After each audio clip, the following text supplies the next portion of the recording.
What's going on, everyone? This is Jay from Premier Gaming Entertainment, and it's been a minute since I made a video. I wanted to kind of follow up from the previous video that I made about Shea Patterson. I've had tremendous success from the past few videos. I know the last one I made was very, very long, probably too long. I do apologize for that. It's just that when I get talking about stuff, I just get in the moment and I don't even realize how long I've been talking for. So if you weren't able to get it all the way through the 18 minutes of it, I understand.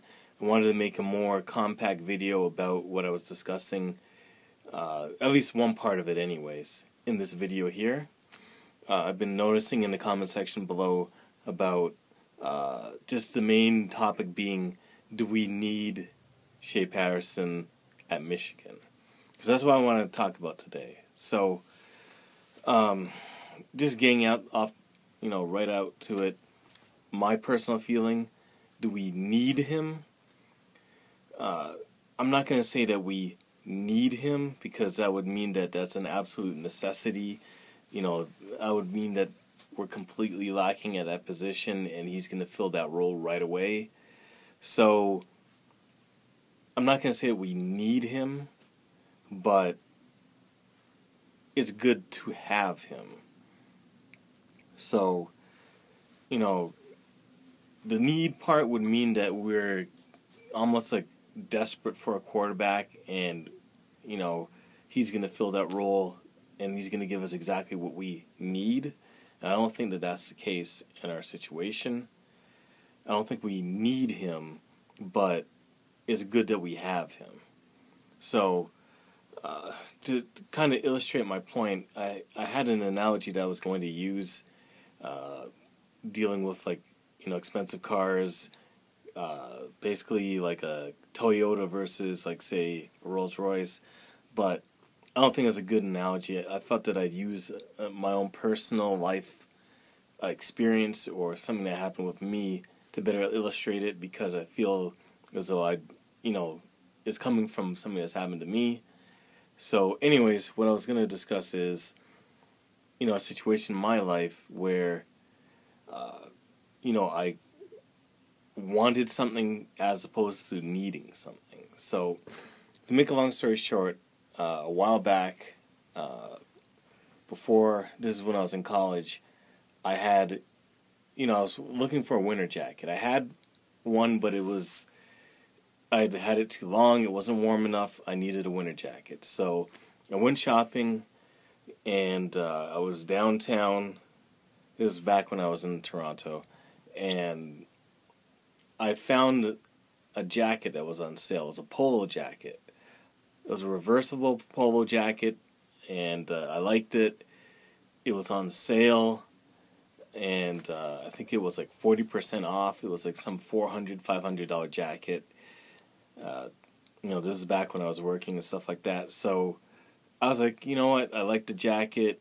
It fits well. It's very warm. Let me go ahead and get the jacket. So I got the jacket, started wearing it, whatever the case may be. And, I liked it. Now, fast forward maybe a month or two later, I was not even shopping. I was at another place, another mall, and I was walking through, and I saw a jacket that looked nice.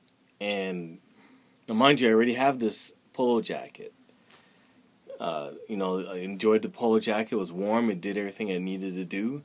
But I saw this Columbia jacket. It was like a kind of ski jacket, and I liked the way it looked. I tried it on. It was nice. It was lightweight. But it basically fit what I wanted as well. Now, did I need the Columbia jacket? No, because I already had the polo jacket. But it was nice to have it because it did other things that the polo jacket couldn't do. Like, for example, the polo jacket didn't have a hood on it. So, instances where it rained or it was snowing real hard, it was an inconvenience to have the polo jacket, because You know, it was just like I'd get wet and all that stuff on my head. So it was good to have this Columbia jacket because of the hood. But there were some times where it was too cold outside and it was just too cold for the Columbia jacket. Well, if it wasn't raining or anything like that, I'd wear the Polo Jacket. So it gave me diversity. It gave me depth. It gave me options. And to this date, don't get me wrong, I like the Polo Jacket, but, you know, I still now, the main jacket that I wear is actually my Columbia jacket. So I still rock this jacket to this date. I wear it more than anything else, and I barely wear the Polo Jacket. So what does all that mean as far as the Michigan football situation goes? I'm not comparing anyone and saying, say, like Brandon Peters and Dylan McCaffrey are the Polo Jacket and Shea Patterson is the Columbia Jacket. Not making that comparison, but what I'm saying is that we really don't know what we have, but there's no point in turning a good quality player down just because you feel that you don't need him. We don't know what's going to happen in this next year. For all we know, I mean, just all you have to do is just look at the situation for this year. We were down to our third string quarterback.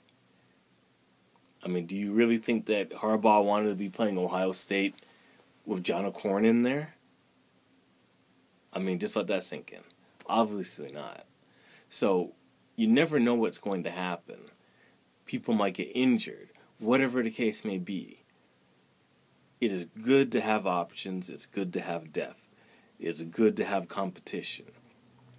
All I can see is positives from this, as long as, I've said before, as long as the team is okay with it, there's no issues or anything like that, go ahead with it.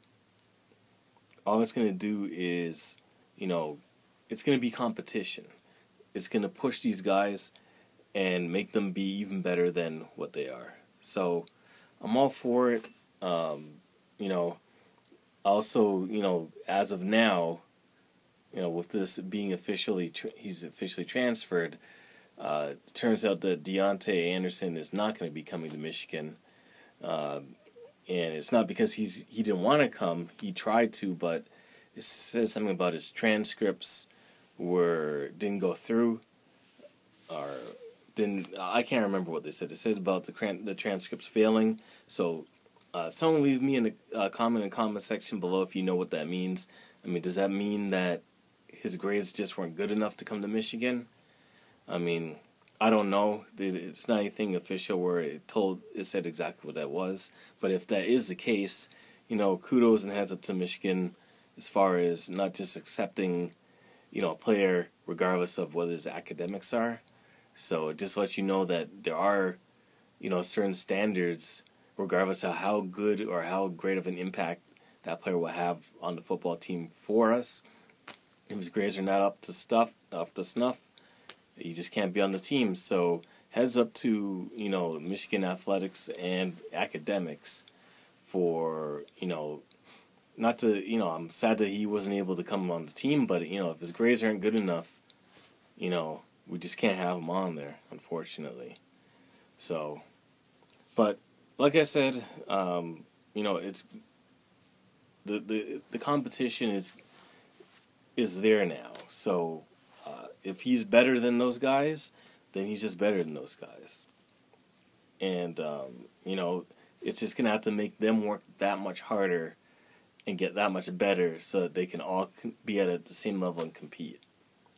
Because I don't know how good this guy really is, but obviously he must be a top-notch quality player for Harbaugh to go out of his way to, you know, bring him to Michigan.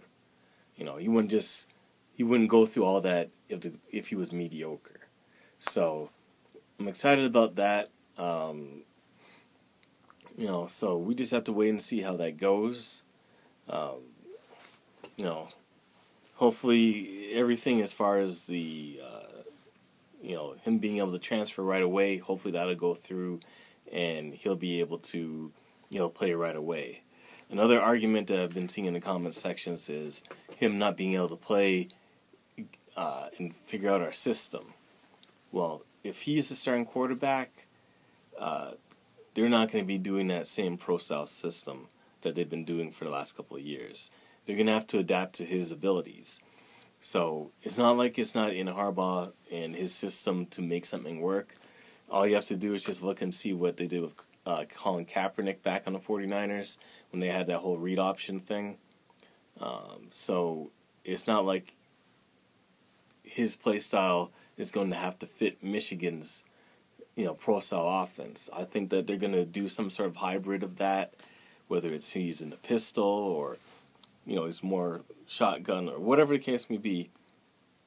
They're going to work towards his strengths, period. So, they have time if he's able to, like I said, be eligible. They're going to work with him between now, well, obviously probably not now, but after the bowl game or whatever, they can start doing that all the way until the beginning of the year to get him up to speed. So I don't think that's a big deal. I think it's, like I said, they're going to mold everything that they're doing towards his strengths and, try to get the offense, get it from being stagnant and stale. That's the key. So, we have a lot of things that we got to work on. It's not just him. It's the offensive line that's got to get better, especially in, pass protecting. All that stuff has to work itself out. So hopefully we can get everything straight and, get back to being the absolute threat that I feel that this team can be. So anyways, that's it for the video. Thank you for watching it. If you like the video, definitely feel free to leave a like on the video. Every like that you leave, it definitely helps me out. These last couple of videos that I did have been just absolutely monsters.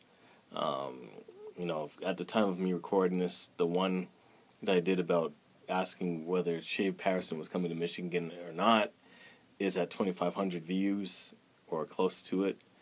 So definitely leave a like on the video, comment on in the comment section below, and let me know how you feel about this whole thing with Shea Patterson. And if you enjoy my video and you enjoy my content, definitely hit subscribe and subscribe to the channel. Anyways, that's it for the video. Thank you for watching, and have a great day, and go blue.